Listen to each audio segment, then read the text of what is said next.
is Rebecca Thomas. My name is Bayan Dawood. Our health science program is brand new. We designed it specifically with students in mind, not in faculty interests in mind.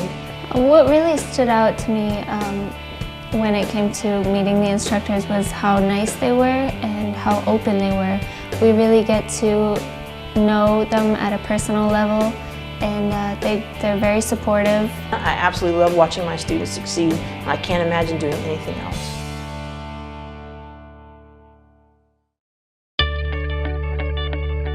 At Stafford Technical Center, you can explore your possibilities,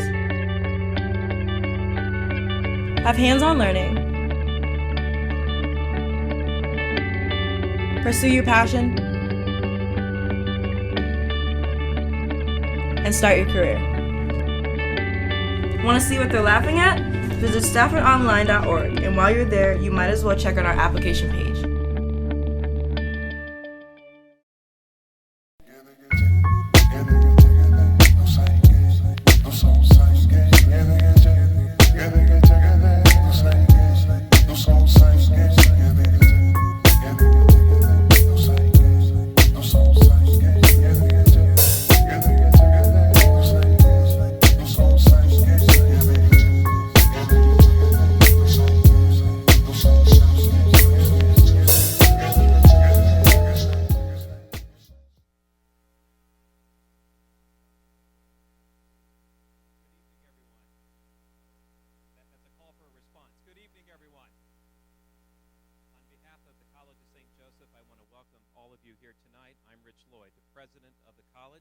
We are honored to be a host site for tonight's event. We want to thank Stafford Technical Center. We want to thank the candidates. We want to thank NPR. We want to thank the Rutland Young Professionals and everyone who's put this evening together. Let me turn it over to my colleague, Gwen. Thank you, President Lloyd. Welcome to the Rutland Young Professionals 2015 Mayoral Debate. Very excited. My name is Gwen Flewelling. I volunteer as Vice President of the Rutland Young Professionals. RYP's mission is to engage with our community, create social and professional networking opportunities, and work to build a Rutland area that attracts and retains young professionals. As Rutland's future leaders, we are vested in the continued growth and success of the Rutland community. We hope to use this debate to hear our candidates' vision of the area's future. We plan to continue to focusing our energy to more community-based activities throughout 2015 and beyond. Thank you so much for being here, for submitting your questions, and for watching from home. I'd like to thank our candidates, incumbent Mayor Christopher Loris, City Board Alderman President Dave Allaire, and Cam Johnson for accepting our invitation and being here to answer your questions. I'd like to extend a special thank you to our co-sponsors, Stafford Technical Center, who is broadcasting this live at Stafford Online or staffordonline.org, and the College of St. Joseph. Thank you for opening your doors and hosting us in this wonderful theater. I'd now like to introduce Nina Keck, our moderator this evening. Nina has been reporting for VPR since 1996 and primarily focuses on the Rutland area. An experienced journalist, Nina covered international and national news for 7 years with the Voice of America. She has also served as a foreign correspondent in Germany for both the VOA and Marketplace. She began her career at Wisconsin Public Radio.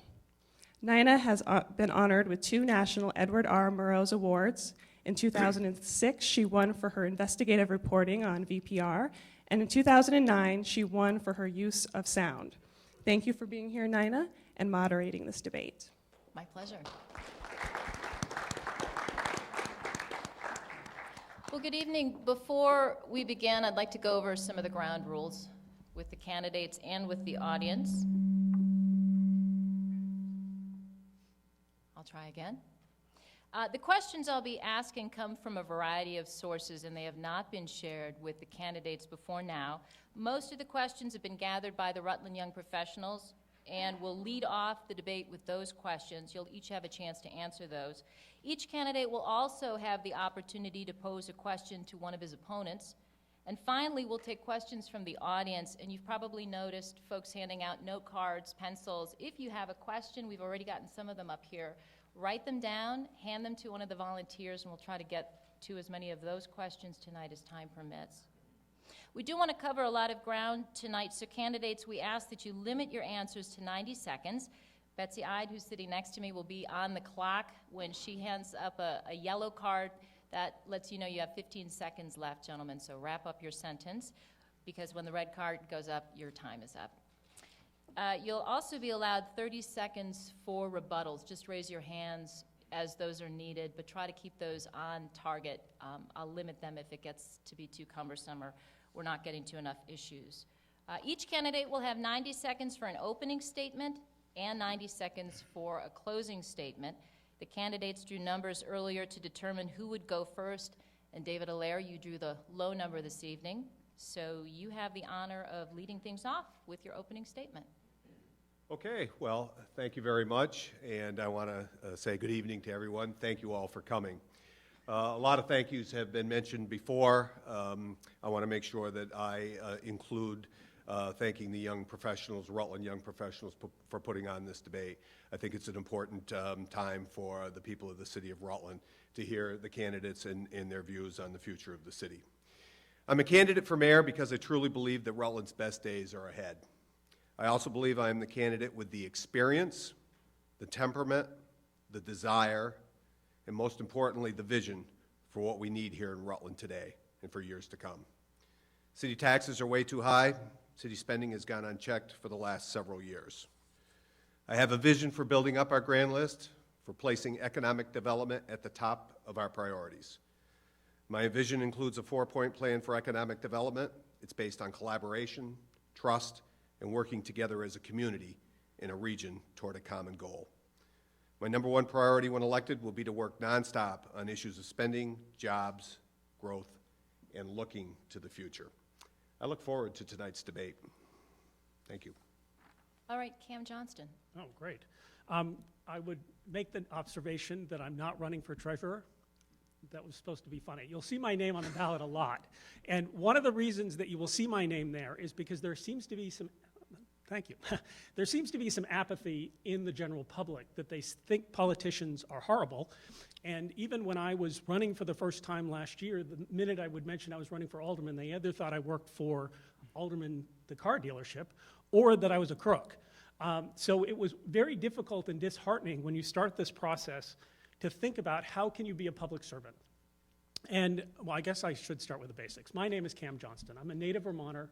I have lived in Vermont for a very extended time, but one of the things that happened is when it came time to go to college, I had to go out of state in order to be able to afford it. And then my employment opportunities also required that I had to spend 20 years outside the state. So I very much can appreciate how difficult it is to be born in the state of Vermont, desire to stay in the state of Vermont, and not be able to afford to do that. And it's family ties that bring people back, but in that transition time, we're really not developing our entrepreneurs the way we should be. And that's why one of the reasons that I'm very interested in the Western Rail is because when I lived in Fairfax, Virginia, I used to commute every day into DC. Oh, I forgot. Boy, time flies when you're not having fun. The real issue is that if you were really interested in serious change, I'm the only candidate will do that. And I have lots of good ideas. I'm willing to talk to people. I'm willing to solicit them. And the Rutland people voted 70% for term limits. And therefore, that's my time. But please consider me. Thank you. All right. Chris Loris. Good evening. Elections are about the future. And this election is about the future of the Rutland community and who is best positioned to lead us forward. Before we can talk about moving forward, though, we must define where we are. And Rutland, where we are, we've reinvented ourselves as a forward-thinking center of innovation that is a statewide model for whole community revitalization. Man, I'm messing that up. This transformation did not happen by accident. It took thoughtful planning, a well-developed strategy, and bold execution. Our comprehensive approach tied together a downtown redevelopment strategy, a neighborhood revitalization initiative, and a crime reduction model that have each shown measurable results and changed how the community feels about ourselves and how the community feels on the street. Our data-driven DMI model for crime reduction, implemented 3 years ago, well before the 2013 election, has resulted in a 25% reduction in serious crime. Our neighborhood Revitalization Initiative began in 2011, and our housing needs assessment through Project Vision received a $1.25 million grant. Our downtown is a vibrant destination that is the envy of the state, and our vacancies are at an all-time low. And my time is up. Thank you. Thank you, gentlemen. Before we begin our first round of general questions, I just want to remind the audience, again, we are collecting your questions. If you have one or you've written one on a note card, just raise your hand up and volunteers will come along to grab those, hopefully, and bring them up to the table. Question number one, Cam Johnston will begin our first round of questions with you. And a reminder to all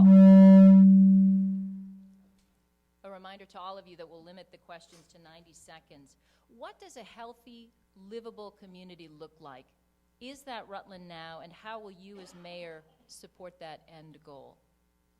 Well, it's almost like I wrote the question myself, because I am going to take a very radical approach in that I think Rutland has, I have to give the mayor credit in terms of the fact that he didn't do it alone, but he brought the police chief and really changed the culture of Rutland. So I commend many things that he did. The only real reason that I want to sort of demonstrate fiscal restraint in a way that both ends, ironically enough, they're on both sides, that the aldermans have not really cut the budget the way they should, and the real difficulty is how you make this a downtown livable place is to make it walkable, and we have to have pedestrian safety. So unlike the grandiose plans that they're offering, I'm offering you a 2-year plan. Test me out, and if I do a horrible job, guess what? You got a mayor, you got a wannabe. So what we really are looking for in this process is if you really radically want change, I'm the only one that can provide it. And the way I make a livable downtown is that I would block off, and of course all the businesses are going to hate me, but I would block off part of Merchants Row and as well as Center Street in front of the Paramount and make that a walking corridor so that we don't have some of the accidents that we have in some of the intersections, but it allows us to expand the downtown farmers market, and it allows us to bring people in for special events. And what I would like to go into further detail on that, but I think that's the problem we have, is people are terrified to walk downtown in Rutland City, either because of crime or because of traffic. And I think you need a pedestrian mayor. Give me a try for 2 years and to see if we can make it a better place for all of us and a downtown that we can really walk around. Thank you. David Allaire, to you that same question. What does a healthy, livable community look like? Is Rutland that now, and how will you as mayor support that end goal? Well, as most of you know, or some of you know, I have lived here all my life, and we have seen a lot of changes happen, in particular in the last 20 years. In many ways, we are becoming a healthy and livable community, but there's a whole lot more that we need to do. The issue of crime and drugs are still at the top of the agenda, I think, for a lot of people. We have made some strides with Project Vision. We have gotten the community together. Over 100 people come to those meetings. I think people feel very good about the fact that social service agencies are talking together. They're talking with the police. They're talking with their elected leaders, and that's all very much a positive. But what I think we need to do is take it to the next step. We need to take some action steps. We need to see some real reduction in not only crime, but all the things that make a community a livable place. I've been walking the neighborhoods over the last several weeks. I've noticed an awful lot of not only real estate for sale, but a lot of houses that are empty, and in a lot of the portions of the city where you wouldn't normally think.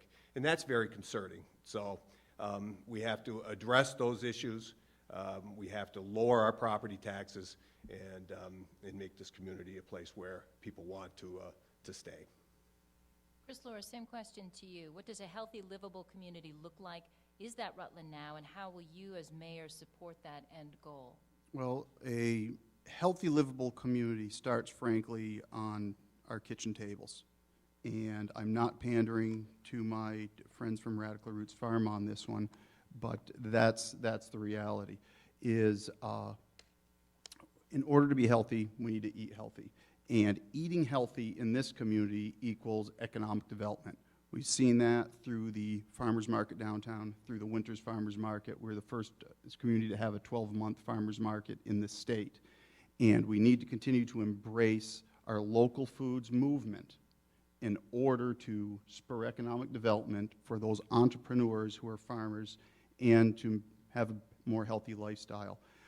Likewise, we need to continue to embrace, as we've done for the past 7 years, the workings of the creative economy. A healthy, livable community includes the Paramount Center, where people can go, and Bruce Broussard is in the audience, to enjoy a show or to enjoy free games for the entire community. Wonder Feet Children's Museum. There is not a community that is a livable, vibrant community that does not have a children's museum in the country. And through the creative economy, we've also created the bike path. We're on the 4th of 5 segments at this point, and we just need to continue to focus on what makes it livable and healthy, to answer your question. Thank you. Chrysalis, I'm going to start with you for our second question. With the steady decline of more traditional manufacturing jobs in recent years, where do you see the potential for economic growth in Rutland City, and how does your economic plan help support that?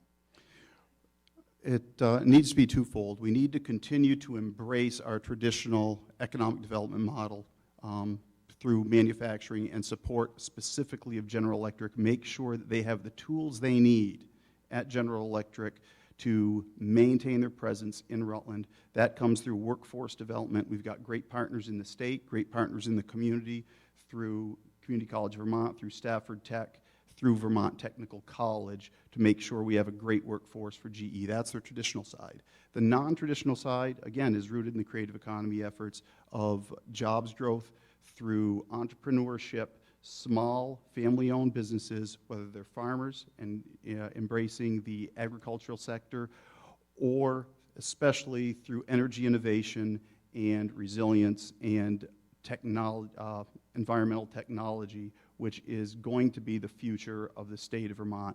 Just today, there is a forum in Randolph where individuals are thinking about what the state of Vermont can do to embrace resiliency and embrace sustainability as a jobs driver. That is the non-traditional model. Finally, natural gas. Big disappointment last week when we lost the natural gas pipeline coming to Rutland, but we are continuing to work with our partners to get that clean natural gas to Vermont, or to Rutland, through Energy Islands as an economic development tool. David Allaire, same question to you. Where do you see the potential for economic growth in Rutland City, and how does your economic plan complement that potential? Well, I think over the last few years, there really has not been an economic development plan here in the city, at least not coming out of the mayor's office. What I'd like to see is leadership at that level, and that's what I want to bring to the office.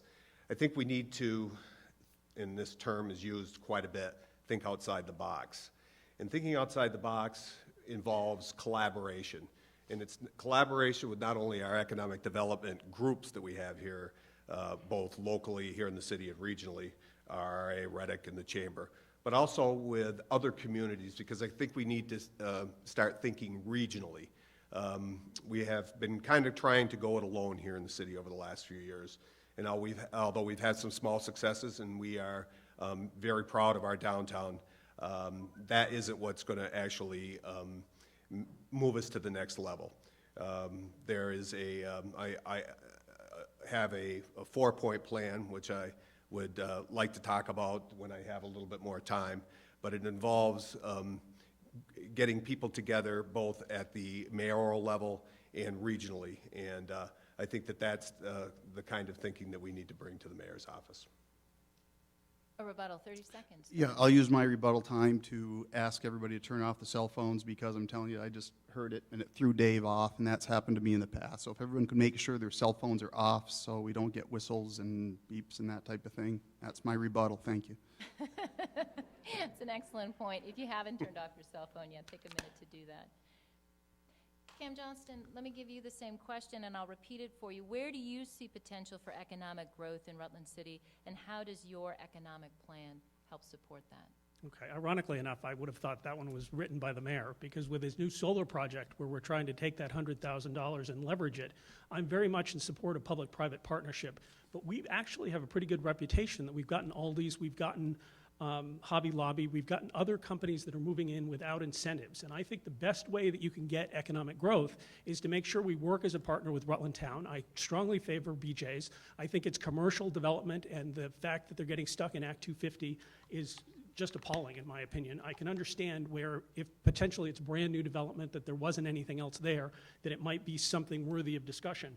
But my economic development plan is to support the businesses that are here or the entities that are here. And I am a huge supporter. I mean, they got a black eye, but I think the fairgrounds needs help. And instead of chastising them for not paying their water bill, I think it's more important that we should be providing opportunities for them to flourish. And a while back, they wanted to have stock car racing, and that sort of got poo-pooed because of the noise. Well, in China, they're doing electric car racing. So if you want to think outside the box, that combines the new age stuff with the more traditional stuff of watching things go around in circles. So I think it's important, as we talk about economic development, that we really need to get the fiscal house in order. And I don't really want to give anybody a black eye, but Caterpillar had a very bad experience with the city of Rutland where they accidentally paid some taxes, and it took them 3 years to get the money back.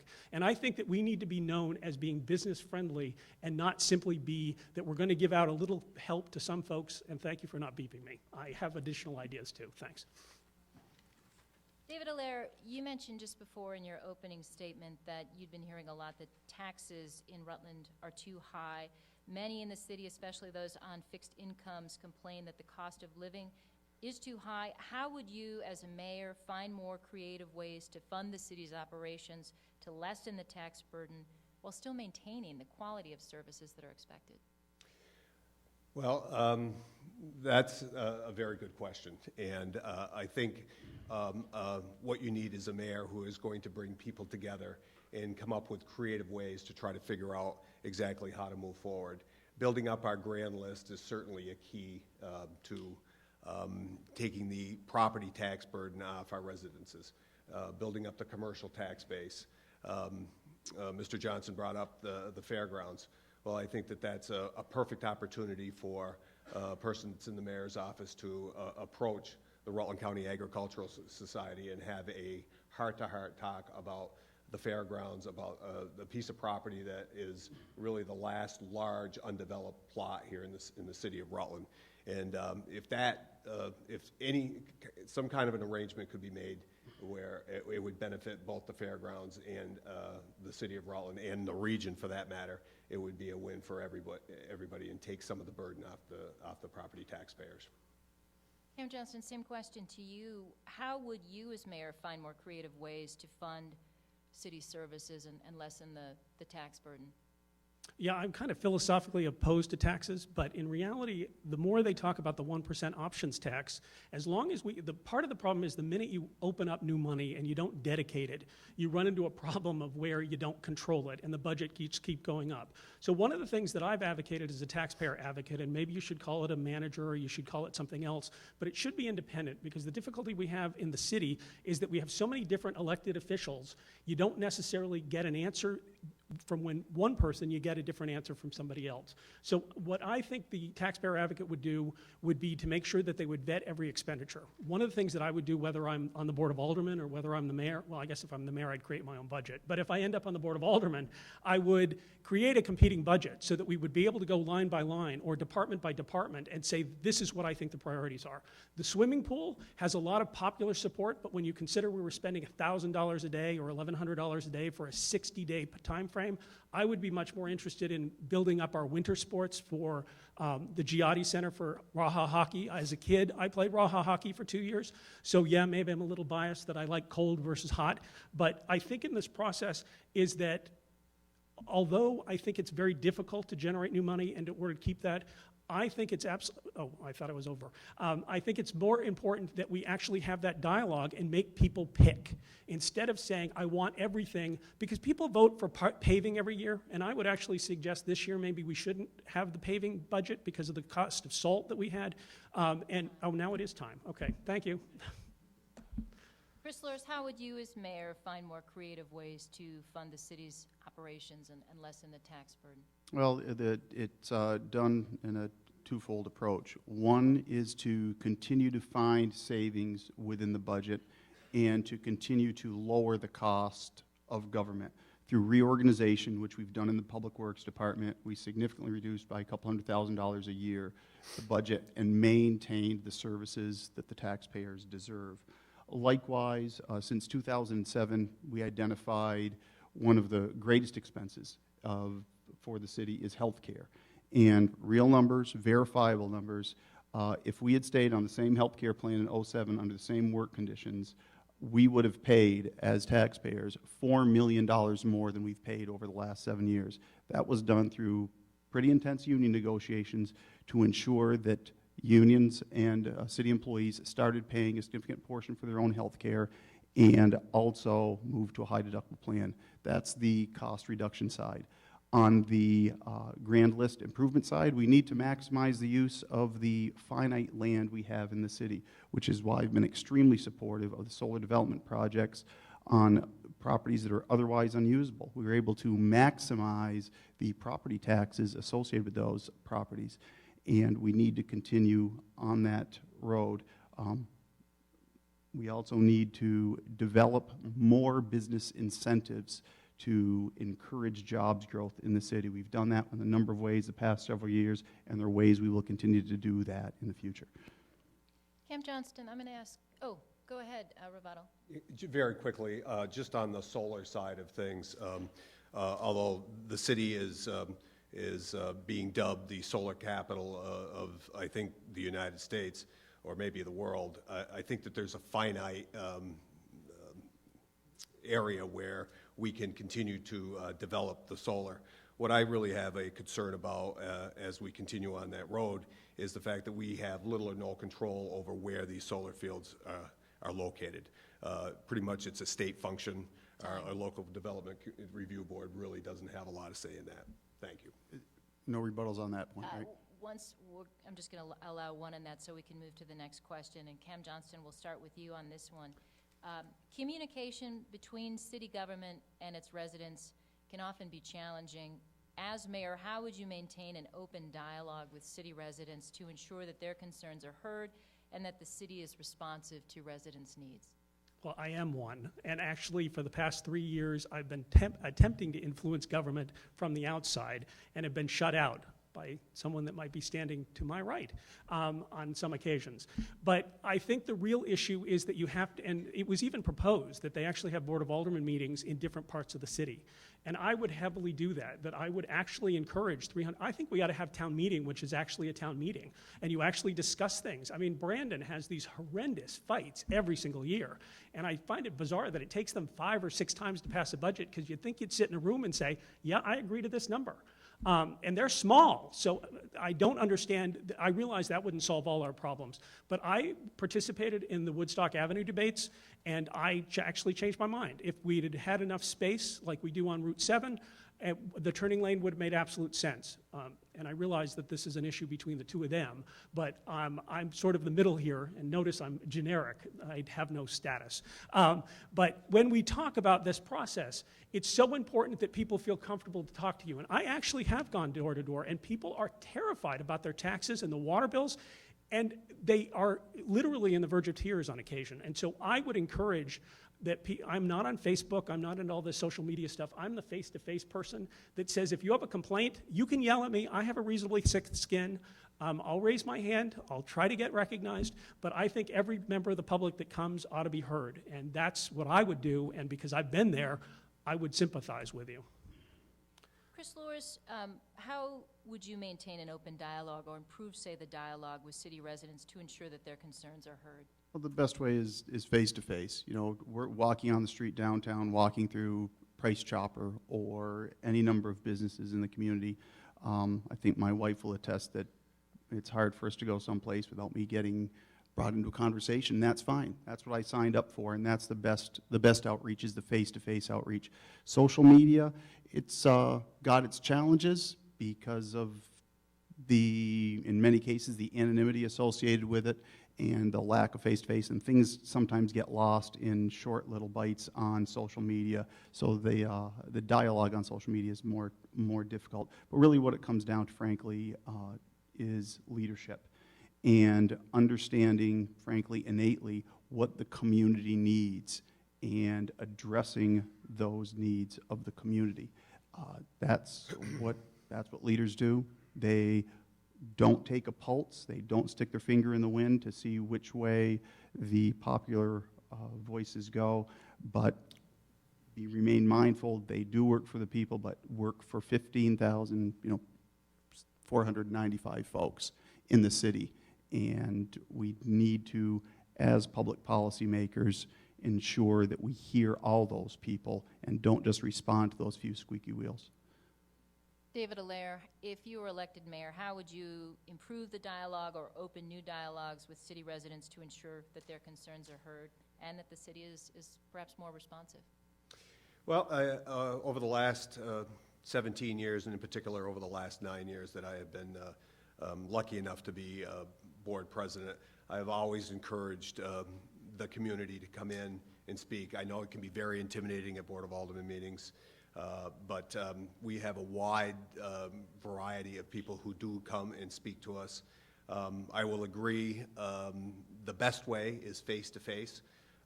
If I'm elected, when I'm elected mayor, I certainly will encourage having face-to-face meetings on a regular basis with folks in the community, whether it's at coffee houses, whether it's at basketball games, no matter where it is. And I've also like to encourage folks to get involved, in particular in the budget process. I think that's one of the areas where it can be difficult when the public gets involved toward the end. When the budget has been all put together, the mayor has put together the budget, he's given it to the Board of Aldermen, and then the end result is the public has to make a determination about whether or not they ought to vote yes or no. And that can be, for folks who are working all the time, who don't have the time to put into really studying that can be a very challenging exercise. So I would encourage people to get involved on the front side. Talk with your alderman that you see on the street. Everybody knows some of the aldermen or one of us, and talk about what your concerns are. And I think that's the way you can open up the dialogue. Mr. Johnson, a rebuttal. Right, and I actually don't want to sort of disparage anyone, but I think I actually was helpful in this process. I know most of you, 600 people voted for me the last time I ran for alderman, so thank you, those folks. And I'm hoping more will come along, so you need to bring 4 additional people with you when you vote next time. But the real issue is that I think I've changed the dialogue at the alderman meetings, because not only do they normally turn around and look at you and do nothing when people make proposals, they now have sent stuff to committee, they have now taken issues, and while I'm not saying that I changed the world, I am saying that, oh, that was quick, okay, thank you. Our next question has to do with infrastructure. Chris Lewis, I'll start with you. It's something that you've spoken a lot about over the past few years. This question has to do with what major repair do you think should be given top priority in the city, and how will you, as mayor, ensure this project is completed? Boy, well, the infrastructure was neglected for far too long, and that was one of the first things we recognized when I came into office in 2007. The paving budget was $150,000 a year, and a lot of that was frankly gobbled up by overspending the salt, so no paving was being done.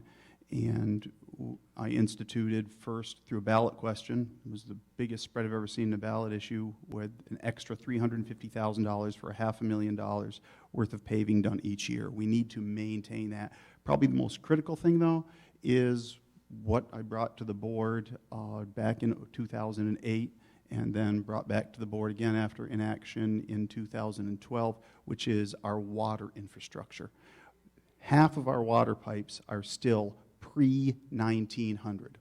We've got, 19th century pipes that are carrying our water. And we've developed a plan which will take 100 years to effect and bring those back to their useful lifespan. And we need to make sure that as bond payments fall off, that we follow through and follow through on the commitment we made to the taxpayers to use that money to fix our water infrastructure, because the water infrastructure, frankly, is the most important asset we have. It's under the ground, it's hidden, and it takes commitment and dedication to make sure that the water pipes will be replaced in a timely manner. David Allaire, same question to you. What major repair do you believe should be given top priority in the city, and how would you as mayor ensure this project is completed? I'd like to be able to identify one particular one, but I believe it's an issue that's across the entire city of Rutland, and we're not alone in that fix. I think a lot of the older northeastern cities are facing the same issues. Their public works infrastructure was built probably 100, 125 years ago. It's all coming to the end of their useful life. The price has skyrocketed for fixing these sort of things. So you have to develop a plan. A plan was brought forth from our former city engineer to tackle this problem with a price tag of over $100 million, which I'll tell you what was quite an eye-opener. And we can't neglect it. We have to address it piecemeal, have to prioritize what needs to be done, especially when you're thinking about economic development. You have to go after the pieces that are going to serve our major arteries, Woodstock Avenue, South Main Street, so we can provide that service to the people who would come and open business or maintain their businesses here in the city of Rutland. Thank you. Cam Johnston, same question to you. What major repair do you believe should be given top priority in Rutland, and how would you as mayor ensure that project would be completed? Well, since I'm voting for a 2-year term initially where I can be tested out, I'm going to take a little more radical, because the water issue and some of the other repair issues are in the pipeline, no pun intended, and are committed funds already through the process. It's a little version of a chicken in every pot. I actually want a street light on every utility pole, because I think public security is the most beneficial way to get people back into the city. And we've been talking about it. I've advocated in front of the Board of Aldermen. Our neighbors clearly agree. One of the options was even potentially for neighbors to band together and buy a light on the pole that they want. So I think that that is an infrastructure that it's not under the ground, it's up on top. But I think that that in the short term ought to be a priority. I would reprioritize the $175,000 that we got back from the state as part of the Killington Avenue rebate. They decided on this new project. I'm sort of the position that safety comes first and pretty comes later. And so I wouldn't go with the Strong's Avenue grant. I would hope that that could be reemphasized potentially. To be totally honest, I'm sort of new to this, so I don't know how many lights I can get for $175,000, but I know that there would be a lot more lights in the problem areas where they're concerned about. I would also invest in Wi-Fi in every government, Rutland City building. That isn't traditionally considered infrastructure, but it is the way for people to be able to share information in real time, and it also makes people feel committed and connected, that they can have something from the government, and it shouldn't cause, I'm not suggesting Burlington Telecom in any way whatsoever, but I'm suggesting that clearly as we go through this process, we need to make the people feel comfortable downtown. Lighting and safety is absolute to that. Thank you. Gentlemen, you've spent the last 30 minutes answering our questions. Now is your choice, or now is your chance rather, to ask one of your own. As I mentioned earlier, each candidate gets to ask one of his opponents a question. Again, we ask that you limit your answers to 90 seconds, and I want to thank you actually for sticking to that this evening. You've made it very close. easy for me. David Allaire, why don't you begin with the question? Okay, very good. Thank you very much. Presume it's not for me. Well, actually, no, the question is for the mayor, but thank you. Mr. Mayor, in 2007, when you were first elected, the municipal tax rate was approximately 85 cents.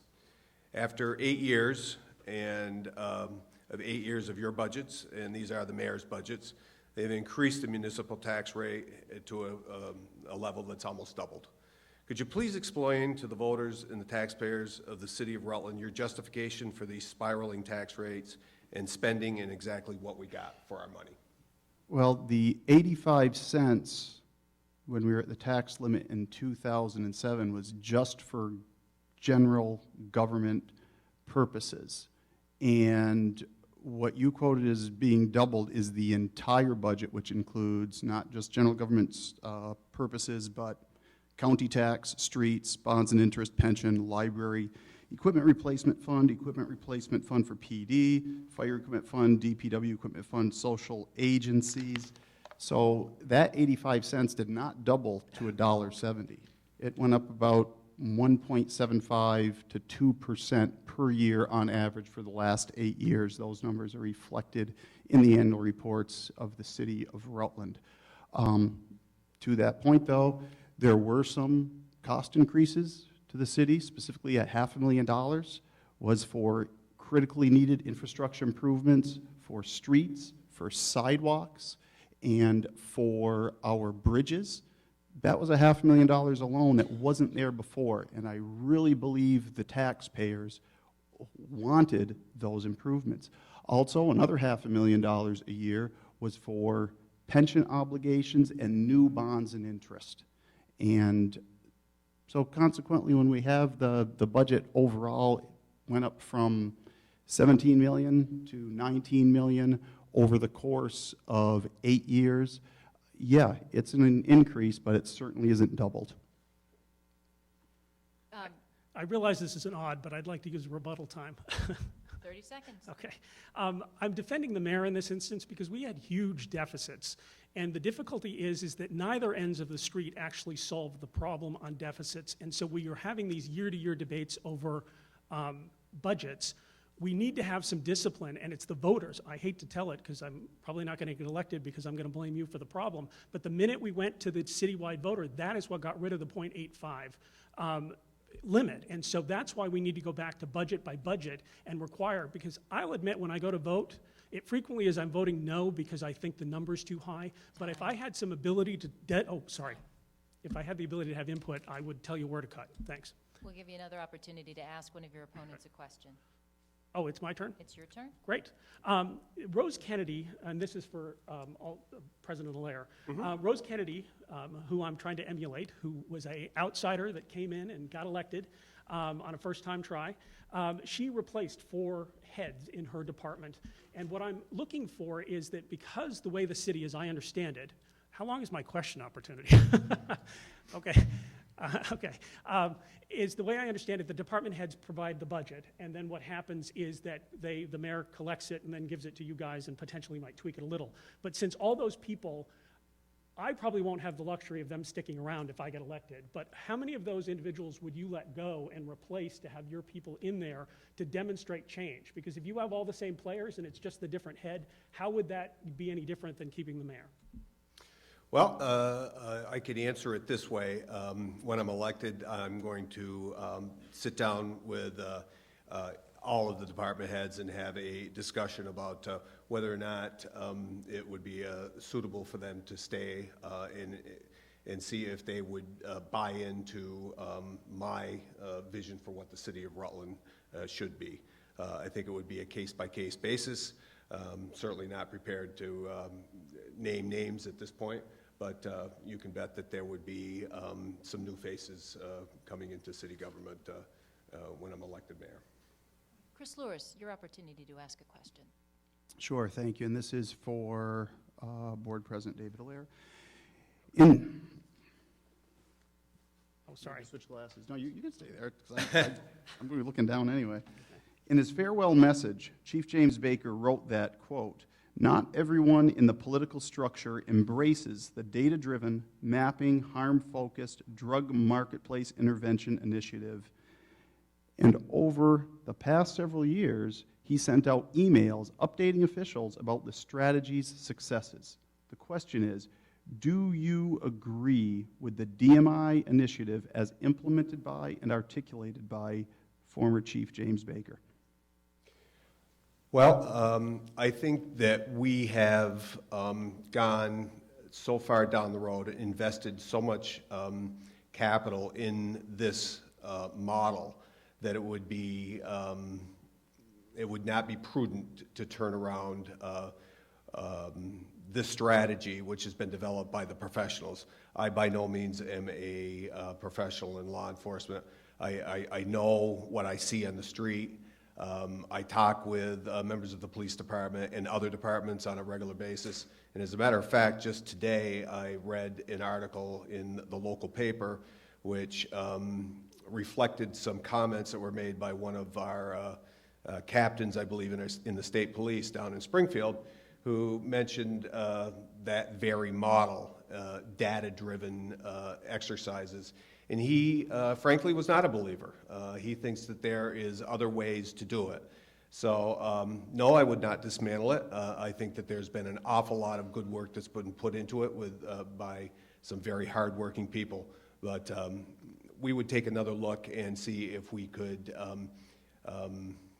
enhance what we're doing right now. Thank you. And follow up to that? Go ahead. Rebuttal? Because the reason I asked is, you know, in those emails that Chief Baker sent out, and frankly, this isn't gotcha politics and this isn't negative campaigning. It's facts that are important for the city residents to understand. And just as recently as November, in one of the chief's updates, the board president did say in an email exchange that he disagreed with those who supported the DMI initiative as articulated by the chief. All right, time. So we have a number. If I could, please, I'd just like to rebut to that. A rebut to the rebuttal. Yeah. 30 seconds. Yeah, and I would like to be able to speak specifically to that email, and I can't because I do not remember, but I don't think there was ever any time that I disagreed. There has certainly been occasions where I have disagreed with Chief Baker on whether or not, and I think the phrase was, we can't arrest our way out of this. And I have always been a proponent of being tougher in the law enforcement side of things rather than some of the strategies that were being put in place. But as I said, there is some evidence that there has been some positive developments from that. So. I'm going to use my prerogative to move on to audience questions at this point because we have quite a few of them. Chris Lewis, I'll begin with you on this one. We have a newly elected state's attorney that both you and David Allaire have publicly endorsed. We have a new director of the United Way. This person wants to know, why do we still not have a new director of the Department for Children and Families for Rutland County? There were 17 applicants for the position and only 2 interviews were granted. Does that concern you? Well, I'm going to frankly dodge this question because I don't like the state of Vermont coming into Rutland and telling me how to run my city. So I'm not going to go to the Agency of Human Services and tell them who they should put into DCF. And I absolutely was concerned last year with the problems in DCF and articulated those, but I'm not going to get into the hiring process of the state of Vermont, but I will continue to point out problems that are affecting the health and safety of city residents, and that's what I did last year. David Allaire, any issues or any concerns with this person's question about the DCF head in Rutland, realizing that's a state office, but is that something that the leadership of Rutland should be getting involved with in any way? Well, there's various ways to get involved, and getting involved as far as the direct hiring process, I think that that's a place for the mayor of the city of Rutland. However, I do believe that having an open dialogue and raising concerns about vacancies in such an important position is concerning to not only the residents of the city here in Rutland, but for everyone across the state. And you are specifically talking about the DCF office here in Rutland. So yes, there's a place. Dialogue needs to continue. Certainly, there's one of the reasons why I endorsed the candidate for state's attorney who was victorious, and I look to see some collaboration between those groups moving forward. And Cam Johnston, same question to you regarding, would you as mayor get involved and push in any way to have the state expedite the selection of a DCF head here in Rutland? I think I would make it prominently known that there was a need, and I would probably elicit other people to act on my behalf, but I don't think sort of raising that issue in the public press, it sort of inflames problems and sort of creates additional difficulties. So while I think it's absolutely essential that I would potentially send a letter to the governor to indicate that that's an issue that needs to be expedited, but I certainly wouldn't tell him who to hire. And I'll stay with you for this question, Cam Johnston. Do you believe the bus is an important enough service to the poor and young professionals that the city should find a way to fund it even if the ballot item is voted down? And if so, what should the funding mechanism be for the bus in Rutland? Actually, that's an excellent question. I'm sort of I have a concern in that when it became a private entity and we only provided money without any control, one of the things is that if we're providing money to a service, that I think that there ought to be restrictions, like, for example, the bus service, you can't get to Burlington and back in the same day because there's a 15-minute overlap between when the bus goes to Rutland from when it will leave Middlebury before the bus coming down. So if we're going to get into a funding situation, it would absolutely be that there would have to be conditions as to where it functioned. I would also ask for public input to make sure that the bus routes, they need to run more frequently if people are going to take advantage of them. So I'm not against the bus, but I believe in order for it to be effective and utilized, there's the difference between the principle and the actual implementation, and therefore I would be very strong if we're going to keep the bus that we make sure that it actually serves the needs, and that's where I'd ask the public to get involved to say what routes do we need, and is there a way that that money, and I would probably come out of the 1% option tax because that's probably an issue about where it wouldn't take away from the current budget. I hope I answered the question. Thanks. Chris Loris, I'm going to ask you the same question. Do you believe the bus is an important enough service to the poor and young professionals that the city should find a way to fund it, even if the ballot initiative is voted down on town meeting day? Well, the bus is, critically important to a large segment of our population who clearly either choose not to have their own vehicles or can't drive.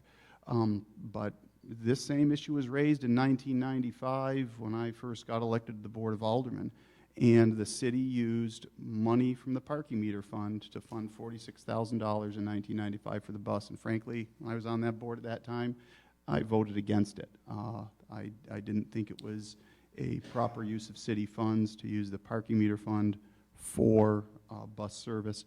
And I think the issue that the bus is going to have to deal with if they fail at the ballot box, and I hope they don't, but if they do, I'm not going to look to find funds within the city budget to fund the bus. They are currently in the middle of a strategic plan, and I think that when they get through that process, they will figure out that marketing and customer service, the bar needs to be raised a little bit. And once they get to that point and really serve the community, I think the community will absolutely embrace the bus and provide them the local funds they need on election day. But like all nonprofits, frankly, if it's up to the voters, I'm not going to go against the will of the voters and find funds to fund the bus in the event that it fails on town meeting day. David Allaire, I'm going to pose that question to you. If the ballot initiative is voted down for the bus, do you believe the city should find an alternative funding source? Well, I certainly hope that the ballot question is not voted down. I've been a long supporter of the bus and the constituency that it serves, and I think we need the bus now more than ever. During the day in my job, I travel around the city visiting businesses, selling advertising, and I have an opportunity to see who exactly the amount of people that are using the bus at all locations around. So it's a vital service. But when it comes to funding, I think that they, like many other nonprofits here in the city, they need to state their case. They need to do the marketing plan. They need to get out and talk to the people and explain to them what a vital service they are. And I think more times than not, the people of the city of Rutland are going to support that. I was disappointed it went down last year. I hope that it passes this year. I'm an ardent supporter, but looking outside of that exercise to fund to the bus, I think would be a tough climb. This next question is kind of a two-for question concerning, did I skip you on that question? No, I started. Okay, Yeah. Sorry about that. I was just losing my train of thought. You can tell how much of an impact I have on the audience. This next question is kind of a twofer. It deals with the generational divide that some people feel is an issue in Rutland. starting off with the fact that the city has found itself in need of a new swimming pool, replacing White's pool. Some have said that that's going to be difficult to find funding because many in the city have voted down previous recreational funding requests in recent years. And it sort of pits folks that are older and on fixed incomes against younger residents that may want more recreational opportunities. So Cam Johnston, let me start with you for this question. How would you as mayor balance the needs of different age groups, providing services that would attract young families but not overburdening older residents? Absolutely, and ironically enough, when I went door to door, I ran into a swimming household. So we had a 45-minute discussion because my initial preference was to actually not fund White's pool. I do have some sort of philosophical problems about why you'd spend $500,000 on the bathhouse when the focus is supposed to be on the pool. But I supported the $30,000, not that I had any power, but I supported the $30,000 for that transition period because I think it's an excellent example, and hopefully everybody knows what I'm talking about. It was a private partnership where we were taking advantage of other towns to be able to send our swimmers out. And it would have been potentially a way of being able to bus people there or finding something else, because the window on pools specifically is so short unless you go the indoor route, which then is astronomical in terms of financial commitments. So I am sort of that we should provide some funding to make sure that people can go swimming. But when I was a kid, we actually had a lake. So that I think we ought to be looking beyond just the idea that there needs to be a pool. But for the swimming team, they absolutely need to sort of have some place to be in there. So I guess I'm becoming a politician that I want to take both sides of this issue, that I do support a pool, but I don't support the idea that we spend $1 million or $2 million on it, that there needs to be some give and take so that the people that have to pay the bills don't feel like they bought something and they don't get any benefit out of it. So when we have to make tough decisions, the pool isn't the top of my list, but I'm not anti-pool. Thank you. David Allaire, your take on the swimming pool issue and also your take on how you balance the needs of different generational groups in the city and the demands you place on them. Well, during my lifetime here in Rutland, we've always had a pool. And I go back to, unfortunately, many years to the pool on North Main Street. We're now in our possibly third iteration of a pool. I think it provides a service to actually a large segment of our population. And although it's only open for a couple of months, at least a pool that is an outdoor pool, I think it's a valuable service. Having said that, I think we need to continue the dialogue with people. The Recreation Department and Cindy White is speaking with the community, having groups come in, and we need to find out exactly what folks are looking for in a pool, whether it's indoor or outdoor, whether they want one in the first place. I think it's an important service. And as far as the generational divide, I can't say enough about what our rec department is doing right now. I think they serve the senior population up at the Godnick Center. George Eddy Park has really moved along and is a terrific venue for people of all ages to use, whether it's biking, whether it's the hockey rink. Our parks are moving along. So I think we serve all segments of the population here in the city.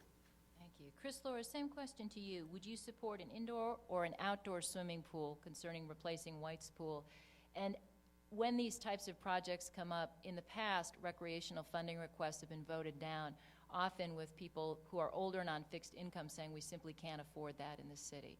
So it's sort of a two-for question. Yeah, it's a twofer, and I'll try to crank it up in 9 seconds, but I'm going to, do a jujitsu on you and answer the second part first. I really think the second part of that question is, I apologize to who asked it, but I think it's based on a faulty premise.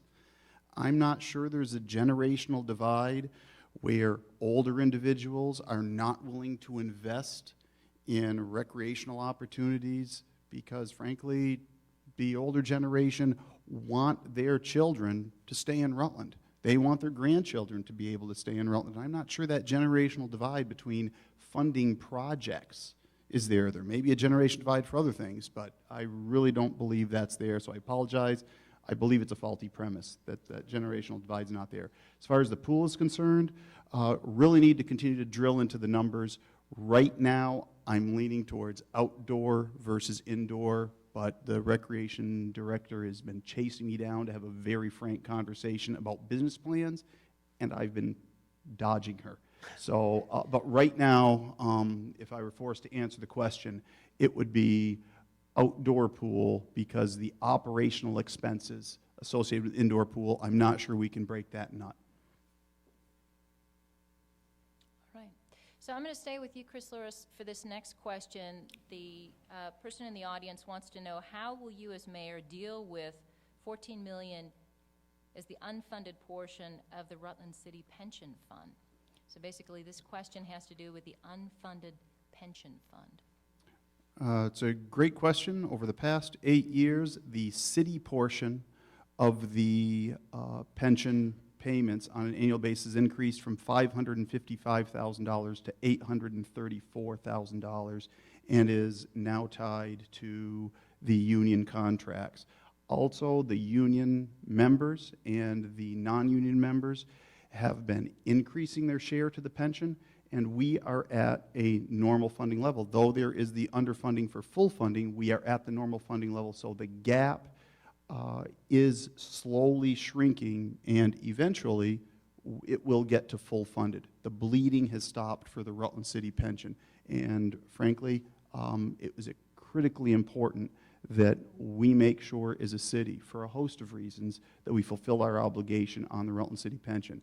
And the employees recognize that. They've been paying more, and the city has been paying more as well. And though there's an underfunded situation, our normal funding is there through the last union contracts that we've agreed to with the collective bargaining unit. So while there's a shortfall, it's not growing and it's slowly shrinking. So there is a plan in place. David Allaire, I'm going to throw that question to you. How would you as mayor deal with the unfunded pension fund? Well, the City of Rutland has a pension board which is comprised of members of the city Board of Aldermen as well as the school board, and chaired by our city treasurer. And over the last couple of years, there has been decisions made at that level as well as through the union contracts that have started to address the underfunding of the pension. Are we going fast enough? Probably not for a lot of people. This is a symptom, unfortunately, that's nationwide. There's been a lot of promises made when times were much better, where it was easier to come up with this sort of money, and unfortunately, as we move forward, it's going to get tougher and tougher. So my thoughts on this would be that everyone's going to have to come to the table, city government, the workers, the unions, and come up with a plan that is realistic, that is something that the taxpayers can afford, and stops the bleeding going forward. We have done some things where normal funding is now on a year-to-year basis been addressed, but going forward we have to address those shortfalls that have accumulated over the years. Cam Johnston, I'll give you the opportunity to address, if you were mayor, how you would address the unfunded pension fund issue. Right, and this is actually where the fiscal discipline comes in, because I hate to say it, but both of them have been there for years and years and years in the pension fund.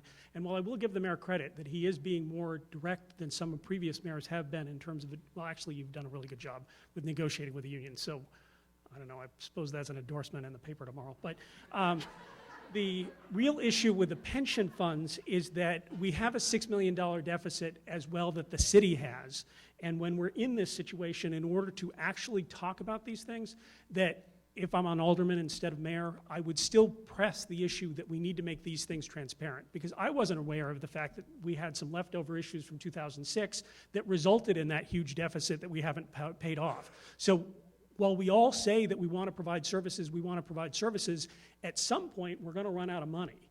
And I don't think we want to go the bankruptcy route that sort of destroys our pension for the entire city. So while it's unpleasant, while it's uncomfortable, I would give me that 2 years that I would make everybody painfully aware of what it really takes to solve the pension problem.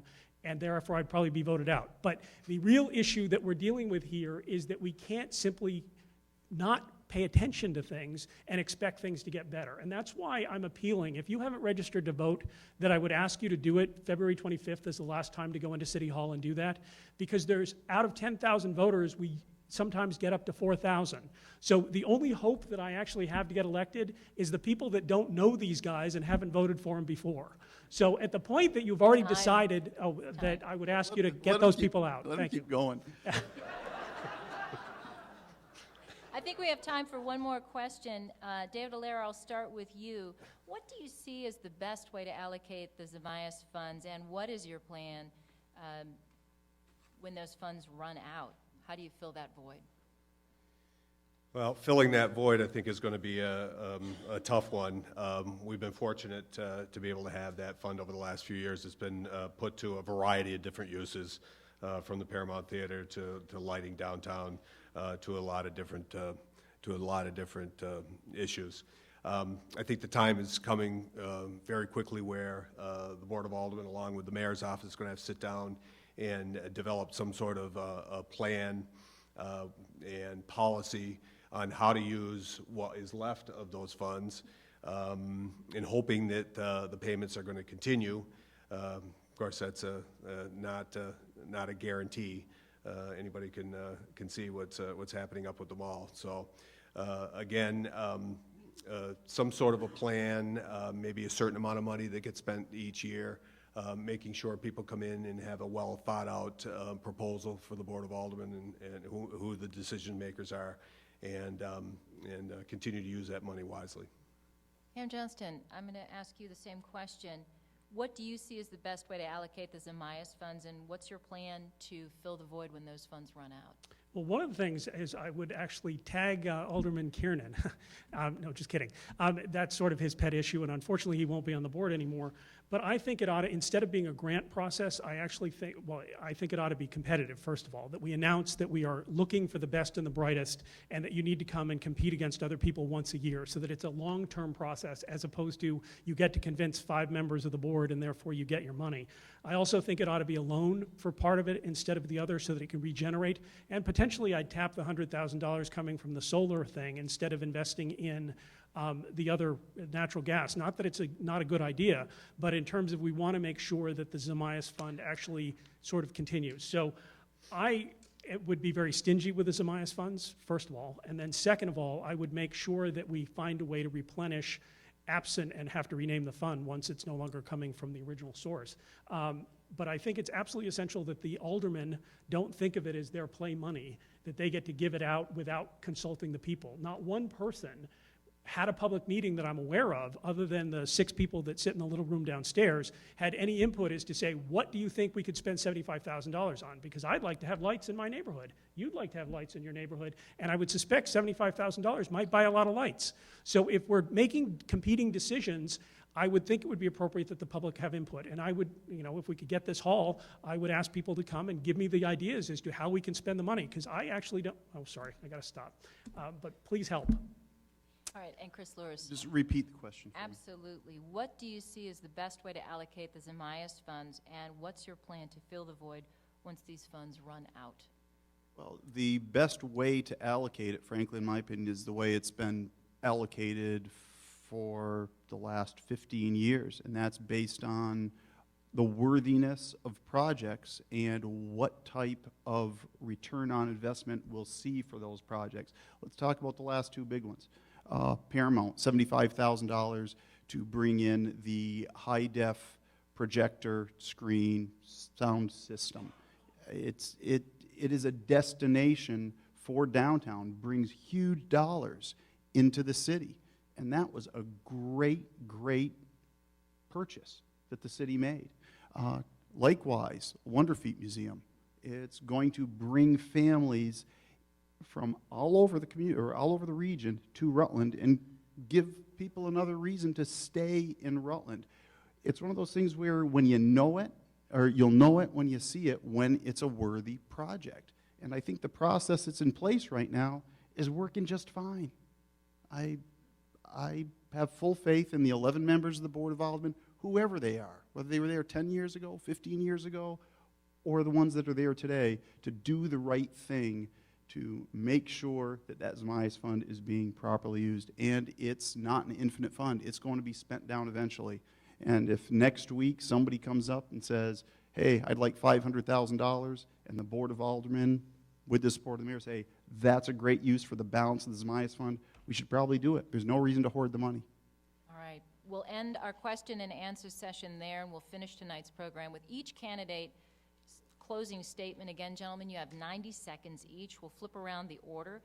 So, Chris Loris, you'll give your closing statement first. Well, I'll try to pick up where I left off when I screwed up the opening statement, talking about our future. And that's what this election is about. Because, you know, our bright future demands that we follow through on the strategies that have been implemented over the last 8 years. It's the strategy of the DMI strategy, which has returned huge results in crime reduction. And you can't start fiddling with the levers on DMI. Our academic partners have said that. If you start fiddling with it, the successes will evaporate. We need to maintain and follow through on that strategy. Likewise, our strategy of downtown revitalization, partnering with the folks in the private industry. Downtown is, you know, it looks better than it has in a generation. It really has. And we need to continue to work with our partners to make downtown even better. And frankly, a change in leadership equals a change in strategy. And a change in strategy risks the evaporation of all the successes we've seen over the past several years. And that's not what the residents of Rutland deserve. The Rutland residents deserve to be the shining example in the state of Vermont of what a great community is. And I just want to follow through what I started and make sure that I give the residents of Rutland exactly what they deserve. Cam Johnston, your closing statement. Yes, and hopefully I can get through all my stuff because I have lots of great ideas. I actually, and I apologize if this comes across offensive, you have Loris and you have Loris Light. The only real change that's going to happen is if you vote for me. And I have a 7-point plan for alternatives that I think that basically my platform is lights, camera, action. And while it may seem simplistic, I think that's what we need, is give me a chance. You voted for Rose Kennedy, you voted for Scott Milne, it's time for a change, and actually I support the chief's policies. So although somebody may say they want to get rid of it, I would keep that. So that public safety is job number one for me.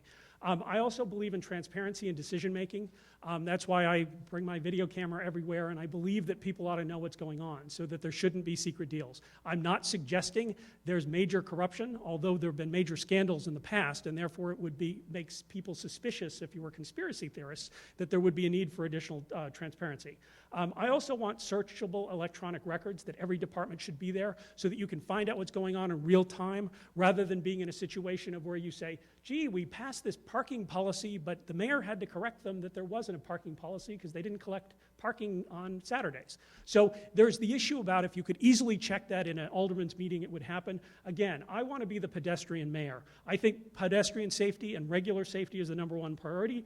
I believe in public-private partnerships. Absolutely for term limits. I'm committed to only serving 3 committed terms, although I'd probably only get 1 because I'd make such drastic changes. And then also I believe that there ought to be a taxpayer. Oh, sorry. Thank you for the time. And please give me a consideration. You get a 1, 2, 3 vote punch to vote for me, and I'd appreciate you do it at least once. Thank you. David Allaire. Well, I'm not sure I can follow up on that. I've been called a lot of things in my time, but Loris Like is not one of them. Again, I want to thank everyone for coming here tonight to listen to the candidates and listen to the debate. My campaign is built on focusing city government on economic development, on jobs, stabilizing city spending, and getting back to the basics. Good roads, sidewalks, public safety we can count on, and giving people hope for a brighter future. A safe, secure city, a city where leaders not only have a vision, but plan for the needs of the taxpayers for the future. These are the qualities of a proven leader. I believe I have the experience and determination to make the necessary changes to move our city forward. Thank you all for coming. Well, that concludes our debate. Gentlemen, thank you very much for participating and for so graciously staying within your time limits. I'll turn the microphone back over now to Gwen Flewelling. She's Vice President of the Rutland Young Professionals. Thank you again to our candidates, Moderator Nina Keck, President Lloyd and the College of St. Joseph, and Stafford Technical Center. I'd also like to thank some young professionals that helped plan this event, Sarah Gilbert, Kimberly Griffin, and Betsy Ide. Please make sure to tune in to the Alderman Forum tomorrow and the next mayoral debate on the 26th. Both are on PEG TV. Thank you again for all your support in this event. We invite you to stay in touch with us through our website, rutlandyoungprofessionals.org. We're on Facebook, we're on Twitter. We hope to see you at RYP's February Mix. It's Tuesday the 24th, 5:30 to 8:30 p.m. at the Southside Steakhouse. We're having a wine connoisseur and a little bit of wine education, so it's going to be a good night. Thank you again, and good night.